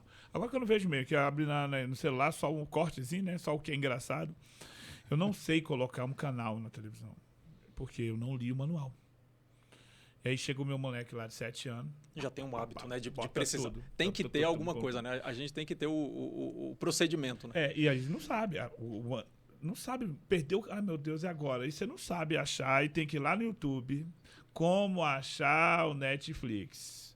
Aí, ou seja, você precisa sempre de um professor, sempre de um curso, sempre de um manual. Então, sem instrução, você não vai conseguir fazer nada nos dias de hoje. Você vai queimar a máquina de lavar, você vai bater o carro, você vai fazer tudo, porque tudo requer conhecimento de algum tipo de informação. E eu queria até aproveitar, viu Jonatas, assim, para te ouvir em relação à questão da estruturação desse processo, né? Porque eu estava falando com ele aqui, Ravão, o seguinte, que eu comecei lá no digital, cara, assim, muito na gana de fazer as coisas. E aí você começa a executar ação, tem resultado, chega uma hora que você trava nesse resultado, né? E eu, quando comecei a ter resultado, eu pensei... PDCA, né? Que essas ferramentas básicas de administração, né? Forças e fraquezas, etc. E achei que não precisava disso, porque eu já estava tendo o resultado. E hoje, cara, eu volto rastejando, assim, querendo saber qual que é a concepção básica daquilo que eu faço, até para eu conseguir dar a escala para a coisa. Legal. Você está me entendendo? Claro. Então, assim, são várias dores aqui que a gente está falando. É a questão de você arrumar bons discípulos ali, discípulos no sentido de parceria mesmo, de negócio, dentro das necessidades ali do seu negócio em si, né? Porque a gente precisa de tráfego, a gente, né, para levar a nossa mensagem para o maior número de pessoas, você precisa ter infraestrutura, você precisa ter uma página da internet, você precisa de alguém para diagramar os seus materiais. E às vezes do teu negócio você acaba girando outros projetos de outras pessoas. E essa eu acho que é a grande beleza do digital mesmo, né? Mas assim, é entender a concepção do seu negócio até para você entender a sua própria necessidade em termos de parceria, porque eu fazendo uma autoavaliação, eu vejo exatamente isso, viu, Jonatas? Assim, não, beleza, preciso de parceiro. Eu acabei desperdiçando até muita grana nisso por achar que eu precisava de alguém sem entender qual que é a espinha dorsal do meu próprio negócio. Tipo, cara, talvez eu precise realmente aplicar essas ferramentas básicas, né? O básico que precisa ser feito. Toda empresa tem um core business, né? Tem lá o seu coração mesmo. O que é a sua estrutura? Aí você fala, muita gente se pergunta, você é professor? Eu sou professor de cursinho, tá? Mas qual que é a espinha dorsal do teu, né? Da tua profissão? Então, muitas vezes a gente não sabe. As empresas estão assim. Por quê? Normalmente, professor Jefferson Ravan, a gente começa colocando a mão na massa. A gente tem uma dor, né? Uma necessidade que precisa ser suprida, ok? Ou seja, por exemplo, falta de grana, né? Eu preciso de mais grana, né? E pasmem, né? Servidores públicos estão aí. Eu comecei por isso. Sendo servidor público, eu precisava de grana, desesperado. Sim, entendeu? Um contexto de vida assim cabuloso. O sistema, e precisei ir para o empreendedorismo. Ele é lindo, né? É uma oportunidade bacana, mas ele te limita, né? Por vários motivos. Não só pela atuação, mas o próprio sistema financeiro faz isso com você. Então, o servidor público, ele está assim... Ele não sendo um cara muito preparado, tarimbado na vida, ele vai se tornar refém de um sistema financeiro que está atrelado aí ao serviço público e vai virar uma bola de neve. E aí, em algum momento, ele vai olhar para aquilo e vai falar o seguinte, cara, eu preciso fazer outra coisa. Ele tem uma dor real. Família para sustentar. Você está falando com milhares de servidores aí. Pode ter certeza disso. Não, eu tenho absoluta convicção disso. Tá? Ao passo em que o servidor público tem ali um ganho fixo, né, mensal. A segurança. Uma segurança, né, entre aspas, do ganho fixo mensal. E o empreendedor, aquele cara que está na iniciativa privada, não tem, né, mas tem a liberdade de produzir. Né? O que ocorre aí nesse meio do caminho? Eu falo o seguinte, é a qualificação que vai fazer a diferença. No serviço público é possível empreender? Sim. Você fica limitado a uma série de restrições. É possível. Tá? Na iniciativa privada você tem mais liberdade. Tem restrições, mas tem a liberdade também. Só que às vezes você não tem o recurso. E aí o que acontece nesse momento? Você quer colocar a mão na massa. E aí você vai com tudo. Né? Vai para cima, coloca, gera o resultado que é necessário gerar, só que chega num momento que você fala, e agora? Eu não sei mais o que fazer. E aí é a hora que eu falo para você. Normalmente, quem começa a empreender, seja servidor público ou não, tá? Quando ele começa a fazer isso, todo mundo começa a rir dele. Essa é uma verdade. Porque ninguém acredita no teu projeto. Ninguém acredita. Por quê? Por que não acredita? É natural isso acontecer. Eu nem faço crítica a essas pessoas, não. É natural. A pessoa vai chegar com uma coisa para você, com uma ideia, vai falar, olha, eu tenho vontade de eu vou abrir aqui uma escola, né, um cursinho de redação. Eu vou abrir um cursinho aqui para ministrar aulas de ECA, né? Direito do trabalho, né? Que acho que são as nossas áreas aqui, entendeu? E aí, o que acontece, pessoal? Mas tem um monte no mercado. Qual vai ser o teu diferencial? Essa que é a grande questão. E aí, nesse momento, Ravan e Jefferson, a gente precisa realmente olhar para o processo. Né? Tem uma metodologia que já está sendo aplicada ali, e muito empresário é muito bom em metodologia, mas ele não sabe o processo que está por trás. Entende que são ferramentas. O cara já está executando, então a metodologia está ali, está fluindo. Só que vai chegar num momento que ele não vai conseguir seguir mais.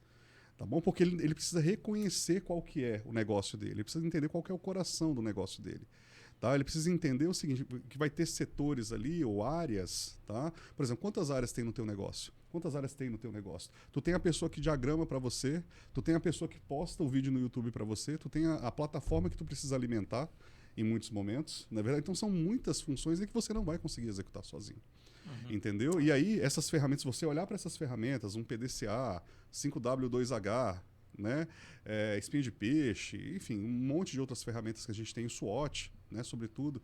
Tá? Você olhar para isso e entender qual é o momento em que você está faz toda a diferença aí na hora de você alcançar o resultado e ter esse momento de disrupção também. Eu enxergo isso. Inclusive para saber se você deve realmente migrar para o virtual totalmente ou não. Só, ele falou aí desses nomes aí da administração. Eu lembrei, quando eu estava lá na Polícia Militar de Minas Gerais, os oficiais que comandavam lá, né, a Companhia de Missões Especiais, lá tinha o Choque, a Rotan, o GAT, eles tratavam sempre as ações policiais a partir dessas metodologias, né? Usavam aquele método também, o brainstorm. Sim, brainstorm, sem tal de vamos colocar as ideias aqui, vai ter que sair uma e etc. Então quem vê pensa que a polícia só tá ali, vai lá e prende, não. É só operações, né? Tem um processo gigantesco, tanto que a polícia ela divide numa função número 1, que é o recurso humano, o número 2, que é o que ninguém vê, que é a inteligência, o 3, que é a estrutura, o 4 é o operacional, é o que vai para a rua e faz acontecer, e o 5 é a mídia. Tem isso em todas as estruturas de segurança. Mapeado. Eles chamam, um chama P1, B1, B2, B3, B5. Trabalha na P5, trabalha na P2, trabalha na... As áreas, né? Essa é uma pirâmide organizacional, cara. É isso. Legal. Basicamente isso. Eu não sabia que processo isso existe. Quase ninguém sabe. A nossa instituição, enquanto segurança, hoje, Secretaria de Justiça, o sistema socioeducativo, falta essa divisão.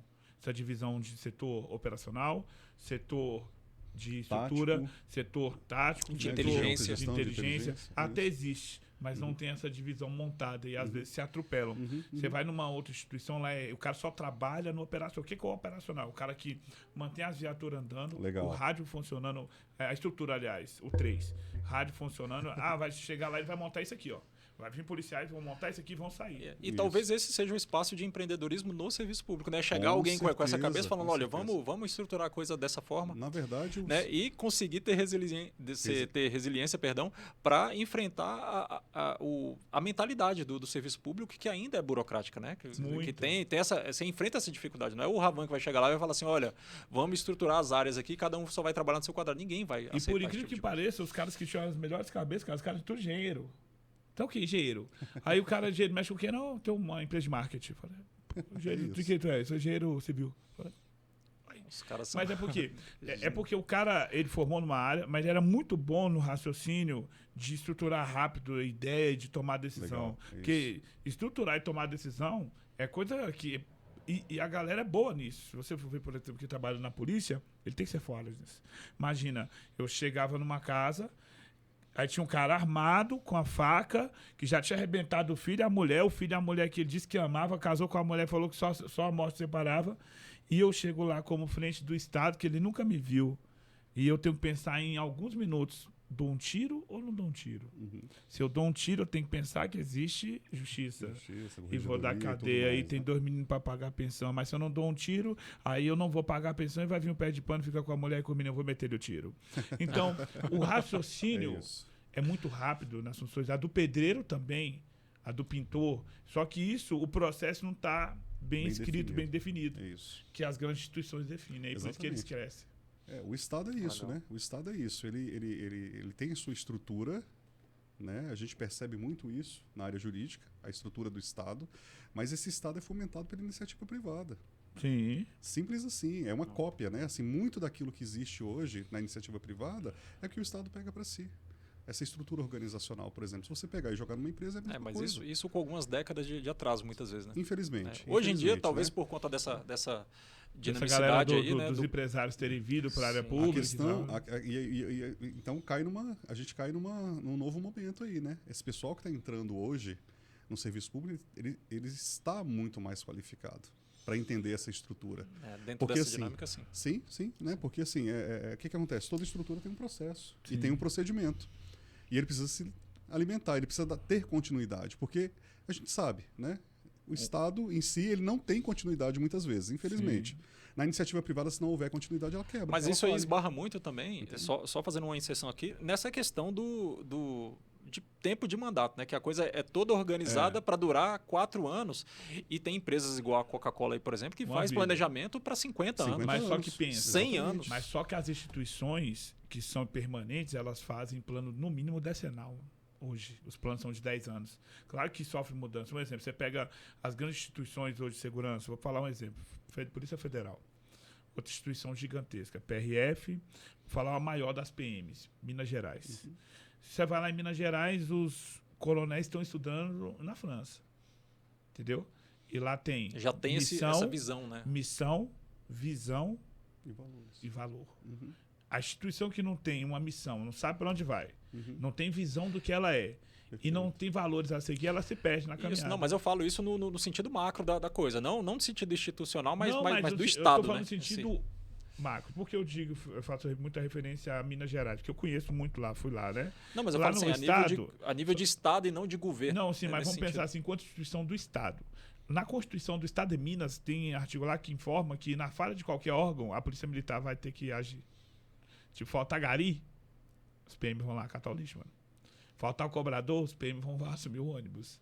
Faltou médico, os militares vão lá para o hospital. Ou seja, se estruturou uma instituição de Estado que precisa ter tem que ser muito grande, muito racional, muito e multidisciplinar. Então. Gerar resultado. Minas Gerais tinha uma situação lá violenta. Ó. Tinha alguém que era vítima, tinha uma patrulha de tranquilizadora.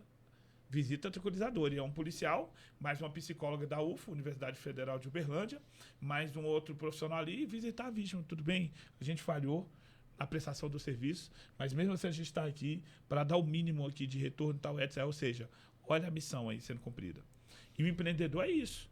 Hoje, você está aí na sua casa, tem um conhecimento, quer ser professor de matemática, quer ser professor de direito, professor de qualquer na área, mas eu tô no particular, tá pagando 30 horas, o cursinho tá me pagando R$100 a hora, eu queria pro cursinho. Então, beleza. Então, assista vídeo dos melhores.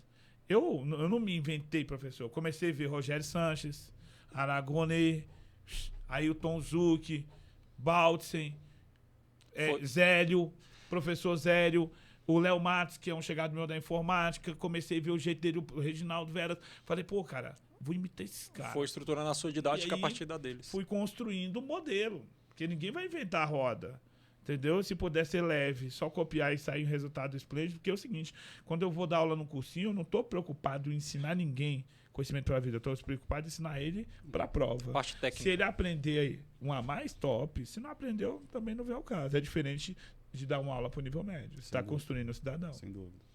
Entendi. Ou profissionalizante. Porra, top demais. Galera, só queria aí agradecer demais aqui a presença de vocês. Tem alguma fala final aí, Jonas, dentro dessa pauta? É muita coisa, né? Que a gente sai puxando um fio aqui, né? E a gente esbarra em várias outras coisas, né? Eu, assim, de uma forma geral, eu enxergo uma transição muito grande, assim, né? Falando do Estado mesmo, da nossa mentalidade hoje em dia. Hoje em dia a gente já olha assim, a gente já tem aquela preocupação de parecer, de se tornar autossuficiente, né? Para além daquilo que o Estado pode nos oferecer. Né? Hoje em dia, eu não sei você, Ravan, eu não penso em me aposentar pelo Estado. Eu não tenho essa pretensão, assim, não com o meu modelo mental. E não estou dizendo que isso é errado, a gente buscar esse tipo de coisa.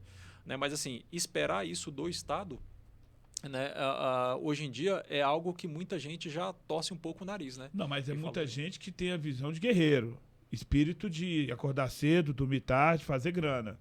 Você tem informação de quê? Por exemplo, hoje eu sou servidor, perdi meu serviço público, eu volto a ser serralheiro, eu sei fazer grade. Eu vou dar aula de luta, vou pro MMA, tô coroa, mas ainda troco porrada pra caramba, tô em cima ainda. Quando eu posto um vídeo com o melhor conhecimento jurídico, nem sempre ele é o mais visto. Mas quando eu dou um mortal, nossa, 6.000 pessoas. Porque as pessoas estão atrás de entretenimento, de informação. Então, quando você puder levar para alguém uma soma e uma alegria. E com isso contribuir, você empreendeu. E o serviço público, cara, de fato, ele não faz isso. Eu sei que eu sou uma pessoa capaz de mudar muita coisa. Porque eu faço isso a vida toda. Então, só pelo serviço público eu não consigo. Quando eu quero dar uma mudada lá no meu bairro, eu vou aonde? É no dono da padaria, no dono do mercado, o cara lá do espetinho e vai 50 em cada um. Nessa semana mesmo a gente juntou uma grana lá, mais uns amigos nossos aqui do Sistema Socioeducativo. A gente arrumou uma praça. É tanto que a gente chocou que o poder público foi lá e colocou uma ação de dar um trato no bairro. Porque a gente criou um problemão. Pô, esses caras arrumaram a praça e não bateram em nada, estão preparando algo. Fazer o que é certo assusta. Você viu que uma coisa puxou a outra, né? Uma ação dessa, isoladinha, já fez assim, gente, vamos lá, porque não dá. Porque o Estado tem que fazer. Mas também a gente não pode assistir. Poxa, eu sou um serralheiro ou eu tenho uma máquina de solda, 6 soldados, tenho um parquinho do lado da minha casa quebrado, cara. Por que custa ir lá e mudar? Eu fui um empreendedor social. Aqueles jovens ali já veem você como referencial de alguém que tem um ato cidadão. Fala, pô, tá vendo? Quebra não, pô, o pai de fulano que arrumou. Então, hoje, eu acho que somar, fazer na vida das pessoas é o melhor, como se diz, é o maior método de empreendedorismo. Legal. Né? Eu acho que essa é a caminhada de doar. Olha para a transformação social como o fim, né, daquilo que você está fazendo, né? E, cara, olha, tem muita gente que tem medo, sabe, Ravan? De colocar a mão para fazer alguma coisa, né? E sofrer algum tipo de resistência por parte do Estado, né? Você ir ali e tapar um buraco que está há meses ali. Mas tem que ter cuidado. Gente que tem medo. Até dar uma dica aqui, não faça isso não, hein? Eu que sou representante comunitário, vou dar essa dica. Se você colocar um concreto no Estado, no buraco lá, e danificar o asfalto, o Estado te processa. Vicente Pires, um cidadão lá, arrancou um asfalto, mandou colocar concreto. O Estado foi lá, na melhor das intenções, concreto e ainda está processando ele pelo prejuízo que gerou nessa mão de obra. Por exemplo, um colega meu mexeu num parquinho, por exemplo, nós arrumamos o que estava quebrado. Não mudei nada. Eu não alterei um projeto arquitetônico. Tive um colega que fez isso, que mudou. Está respondendo junto à PGDF um procedimento lá que eles querem cobrar dele a mudança, a volta do estado anterior daquela praça. Então, hoje, até para você fazer algo, é bom pegar uma autorização, vai na administração, peça autorização, ou então só manter do formato original. Inovar, criar coisas diferentes numa praça, dá problema. Você vê que até para empreender, né? Pensando no bem coletivo, você tem essa resistência. Quando a gente fala do Estado, a gente está falando de burocracias, né? Então, assim, a gente não pode esquecer disso. Que é a crítica. Uma crítica que, você que está aí esse ano 2022, que vai eleger alguém, pense num desburocratizador. Isso. Eleja pessoas que... A gente precisa de um Estado desregulado. Sim. Mas não é bagunçado. Muita regulamentação afasta o empreendedor. Você vai ver o povo americano, lá a regulamentação é bem menor, as negociações, os contratos de trabalho. Claro que a gente tem que ter um órgão muito fiscalizador por causa dos excessos, os empresários que podem explorar a mão de obra, econômico, etc. Mas fora isso, quanto mais regulação estatal, menos a atuação da livre iniciativa, que é fundamento da República. Mas a gente tem muito nessa questão de mentalidade mesmo, né? O Brasil se desenvolveu aí no tempo aí, né, da Constituição de 88 para cá, né, a Constituição ela já nasceu desse anseio do Estado fomentador, o Estado ali te provendo, né, tendo uma estrutura gigantesca, e hoje em dia as pessoas começam a questionar isso. Você vê como é que a realidade muitas vezes ela impõe uma mudança de visão, que é o que dentro de alguns anos vai gerar uma mudança de modelo mesmo, né? De um Estado que está ali muitas vezes falando que você não pode dar uma palmada no seu filho dentro de casa, né? Ou seja, querendo regulamentar tudo, né? E não dá conta de resolver. E não dá conta de oferecer de fato alguma coisa. Se você for analisar, o Brasil, ele é um país que ele tem o empreendedorismo como fundamento da República. Se você pegar lá o artigo 1º, tá lá fundamento da República, aí tem lá fundamento. Você vai dar soberania, legal, cidadania, legal, dignidade, valores sociais, trabalho, pluralismo político e livre iniciativa. Perfeito. Então, a livre iniciativa fala, meu amigo, seja empreendedor. Faça acontecer, faça esse país ir para cima, se torne o Elon Musk, o rapaz aí do Facebook. Isso lá na Constituição, né? Pô, na Constituição. Mas aí, cara... Na realidade tem burocracia aí até não tem uma caminhada muito grande. Mas é bom saber o fundamento disso. Para você abrir um negócio, né? Hoje, Nosso colega que sabe manter uma instituição de educação a canseira que é, a fiscalização, a questão de se ter uma empresa. Então, hoje nós, enquanto cidadãos, a gente tem que pressionar, sim, o poder público e aquele que também quer representar para que ele entre nessa luta para que faça com que as pessoas ganhem sua grana. Eu sou especialista em política pública, eu sou contra essa manutenção da pobreza. Excesso de Você assistencialismo. dá uma assistência mínima tão somente sem vincular e sem dar ao lado uma possibilidade de crescimento, você está criando a manutenção da pobreza, que é o pior dos males.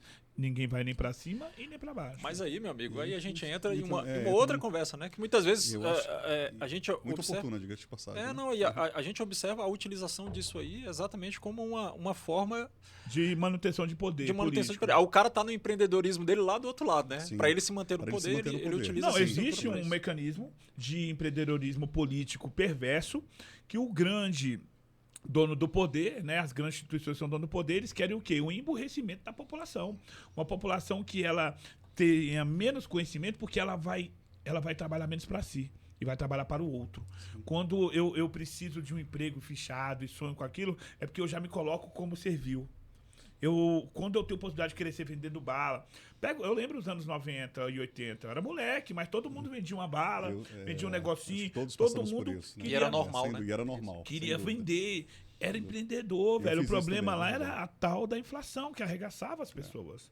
Mas se você for analisar esse modelinho da pessoa ganhar um salário mínimo, como que alguém com CLT, 1.200 né? paga um aluguel?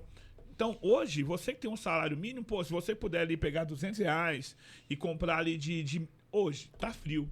Compra aí R$1.000 de luva e sai vendendo a luva a R$2. Você vai arrebentar de vender luva. Agora, quantos de nós é capaz de ir pra rua? Criou-se, na verdade, até um paradigma, né? Em cima disso. A galera hoje que é vista fazendo isso, muitas vezes é olhada assim até... Eu ando muito de uma metrô, forma tenho torta. fobia de trânsito. E eu tenho um cartãozinho dos meus cursos, sai entregando para as pessoas do metrô. Até aumentei meu Instagram, 500 pessoas assim, né? E aí muitas vezes eu vou entregar, não, não quero comprar nada. Pô, eu falo, bom, um negão do meu tamanho, vendendo um cartão, mano, tá difícil, tá? E aí vou trocando ideia com a galera no metrô, velho. Pô, todo mundo sonha em crescer, velho. Pô, quando você vê ali 2 moleques ali na quebrada, na esquina, contando história e rindo pra caramba, aí tu fala, pô, o moleque tá ferrado, não tem nada, tá feliz, não. É porque tá sonhando, tipo assim, pô, vou comprar uma CG, né, moleque? Aí eu já meto uma caixinha. Um dia desse o moleque falou, pô, Ravanzão, Legal, Ravan. tem como me adiantar, irmão? Emprestado. Pô, me empresta 150 e comprar uma caixa aí, que aí eu coloco teu nome Ravan Leão aí, ó. Já divulgo você e vou pagando, pô. Tipo, falei, demorou. Atitude Já meti empreendedora. a caixinha nele, ele colocou meu adesivo na moto dele E e tá mais rodando o Brasil 7 ainda? moleque.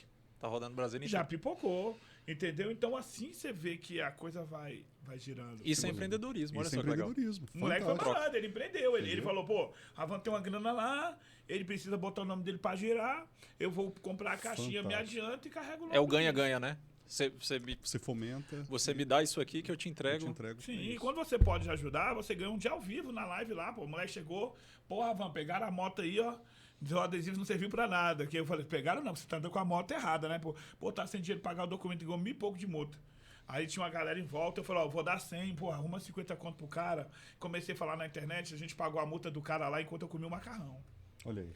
Porque eu tinha muito amigo que viu no moleque um guerreiro. potencial. Moleque É que isso. trabalha, quer tá, porra, Legal. sem minha motinha eu não sou ninguém. Pô, Legal. se a gente puder E- investir no jovem, E fica a consciência depois, né? Tipo, pô, Eu vou não andar vejo- com mais cuidado eu agora. não vejo um Sim. programa para colocar o jovem com uma moto para ele se tornar uma entrega melhor. Agora para meter um moleque de Uber numa bike, para cima e para baixo, ficar deitado no shopping lá, sem respeito algum, direto tem gente aí defendendo. Poxa, por vezes a minha visão, sem proteção, sem condições mínimas de fazer com que esses garotos cresçam, a gente está criando uma modalidade moderna de escravo. Pô. Ué, E infelizmente. como sempre, né, a iniciativa privada está aí à frente disso, né? Você vê. É uma ação, né, de uma pessoa, na verdade. Não tem o Estado. O Estado ele é legalista. Aí a função dele é ir lá, sua moto está com documentos atrasados, então a gente retém a sua moto. Não, e Exatamente. até O certo Estado não ponto olha. isso é Eu importante. não- O Estado ele precisa ser, até certo ele ponto. precisa regular isso. Só que a gente né? se perdeu nisso, né? Sem No dúvida, excesso sem de... dúvida. É o que dizem, excesso de para encerrar regra, minha né, fala aqui também, para não ficar tomando muito. No Brasil, gente, a gente não precisa do Estado máximo. Não precisa. Porque o Estado máximo, ele onera. E o mínimo também não nos serve. A prova disso é a pandemia. A gente tem que ter o Estado necessário. do tamanho necessário para atender às demandas nossas. Se nossa saúde fosse privada, como tinha sido a pandemia? Eu não sei. Tinha sido um caos, né? Né? Então, essa que é a caminhada que a Mas gente você vê tem como é que a pensado. realidade muitas vezes ensina, realmente, né? O que deve ser. Mudou pelo menos muito a minha cabeça em relação a algumas coisas. A saúde, por exemplo, eu não quero mais terceirias. Eu vinha muito nessa ideia, Estado mínimo, do mínimo mesmo. O Estado para de encher o saco de todo mundo e deixa a Isso. galera ganhar dinheiro, fazer os seus Isso. corres. Mas aí veio a pandemia Já. e o Estado segurou a onda aí de muita gente por muito tempo, né? Então, assim, nem aos céus e nem ao inferno, né? O Tem que ser necessário. um meio caminho. A questão é, qual é, né, o meio desse caminho aí? Fica uma reflexão legal. Fala lá, Jonas, vamos encerrar o nosso bate-papo. Né? O que falar, né? Bom Nessas demais. horas. Delícia demais, espero que a gente tenha mais oportunidades disso, né? Empreendedorismo é lindo, né? Assim, a gente consegue adentrar a qualquer esfera, a qualquer área, né? Pública, privada, né? A gente consegue entrar nas casas, a gente consegue entrar nas empresas, a gente consegue falar sobre vida, né? Então, assim, o que ocorre, eu vou dizer o que eu digo para os meus alunos. Professor, eu quero empreender, eu quero vender, esses dias eu vi isso, achei fantástico, eu quero vender sapatinho para cachorro. Eu falei, All-Star para cachorro, eu falei, caracas, velho, como assim? Fantástica a ideia, porque assim, vai ficar milionária. Tem gente que investe muita grana. A pessoa grana. tem 15 anos, cara, a pessoa que falou isso. A pessoa tem 15 anos de idade. Olha só que pérola, olha que preciosidade. Sobretudo no momento em que, assim, a gente tem os casais, né? Assim, o social, na verdade. A gente olha para as pessoas, para os casais. Hoje eles têm diminuído, têm adotado pets. Então, assim, olha só que legal isso. É uma Faz forma sentido. de empreender, Faz né? sentido. Eu falei, caramba, que fantástico isso. Eu olhei com muito carinho. E aí, nessa hora, uma coisa é você estar com o empreendedor já estabelecido, como é o caso, né? De vocês. Outra coisa é você estar com aquela pessoa que está desejosa de conhecimento para poder empreender. São dois momentos diferentes, mas que eles vão conversar em algum momento. Sim. Então, eu sempre falo o seguinte, os meus amigos ficam loucos quando eu falo isso.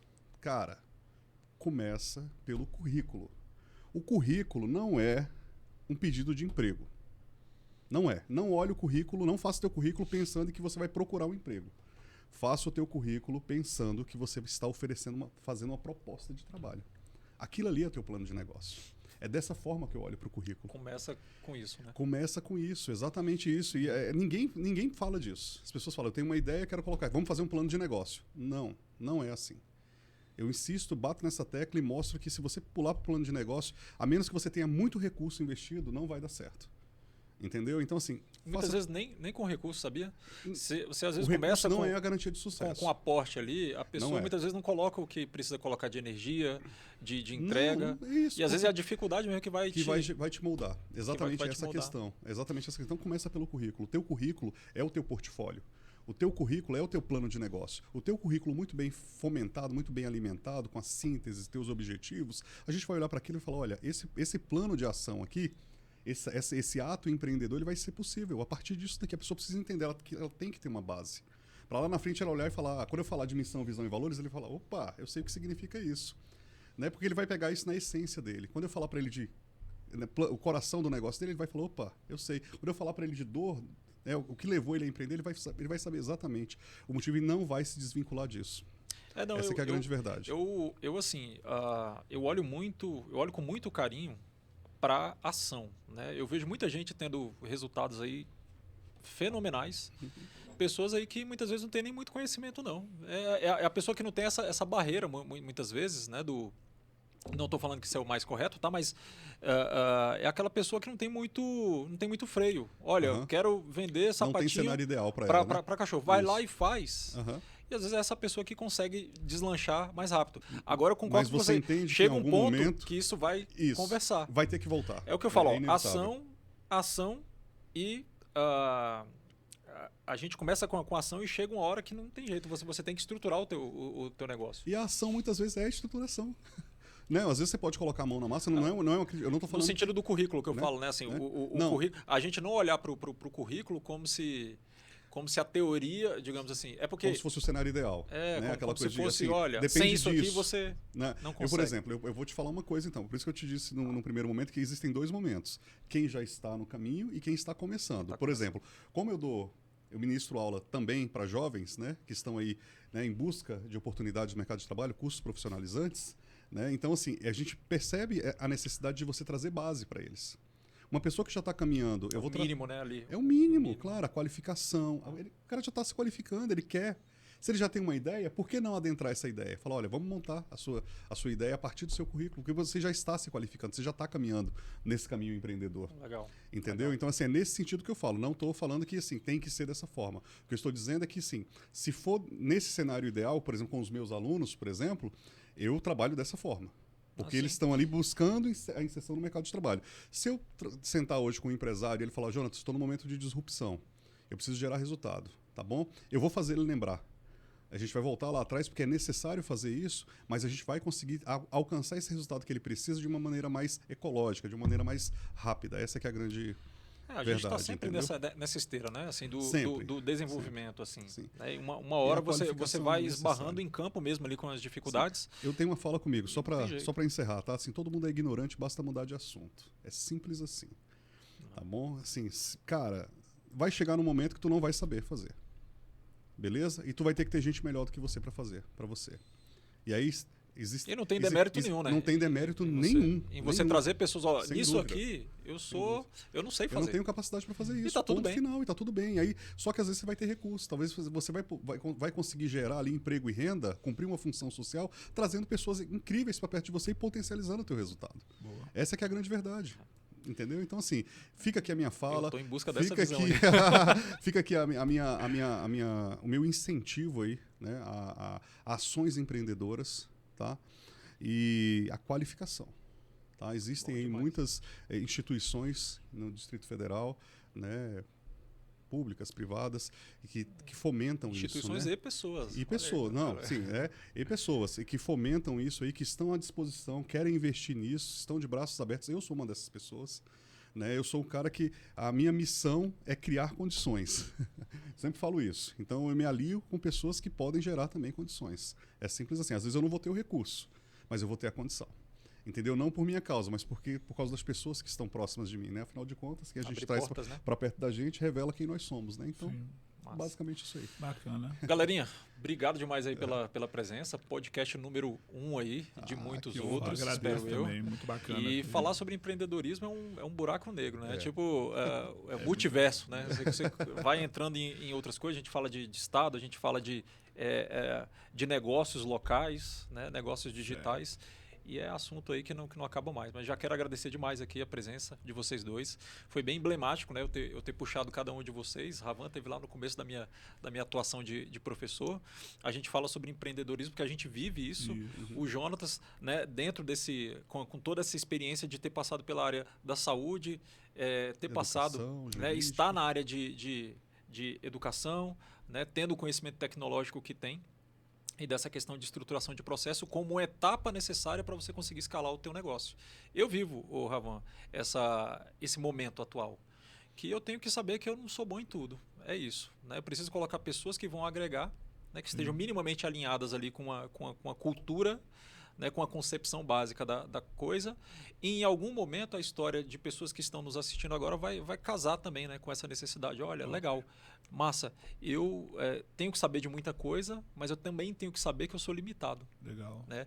Tem uma fala que diz que ninguém é mais inteligente e mais forte do que o sistema. Né? O sistema é maior do que todo mundo porque são várias cabeças pensando. Sem dúvida. E não há demérito nenhum em você reconhecer o seu tamanho diante disso, até porque o que gera transformação, e empreendedorismo é transformação, é o impacto que se gera nas outras pessoas. E às vezes é o contato que você tem com ela, como a questão da moto aí, que vai plantar uma sementinha na cabeça lá do menino que recebeu aquilo ali. E, cara, são decisões que começam a ser pautadas a partir dessa atitude sua que nasceu ali enquanto você comia um prato de macarrão. Beleza? Então, cara, quero agradecer demais. Papo muito enriquecedor aqui para mim. Espero que para todos que estejam nos assistindo aí. E espero contar com vocês em outras por favor. Etapas aí. Quando é o próximo? Também só posso agradecer, tá, Jéssica, pelo convite. E, Ravan, quero te desejar demais. Quero dizer que você tem meu voto, meu parceiro de longa data. É só apoio. Nesse momento é apoio, né? Juridicamente a gente fala em apoio. Juridicamente.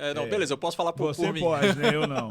Mas assim, pessoal, o que eu deixo pro pessoal é o seguinte, é reconhecer que somos incompletos, né? e que cada um tem um grande talento. E você tendo esse talento, você vai se juntar. Leões andam com leões, né? Hoje eu estou aqui por causa disso. Hoje eu lidero uma equipe de trabalho de 100 pessoas. O meu maior papel lá, na verdade, é mexer com gente. Lá eu tenho um cara da informática, do jurídico, da tecnologia, do carro, etc. Ou seja, cada um tem o seu talento e o sistema junto é gigante. E é isso que a gente está trabalhando aí nessa caminhada em 2022. Fantástico. Obrigado. E você aí. vê que você consegue replicar isso, né? Você está com 100 pessoas aqui, né? E está empreendendo para multiplicar essas vozes. Fantástico. Que dê tudo certo. Empreendedorismo na prática, né? Empreendedorismo transforma. Valeu. Valeu, Muito obrigado. obrigadão.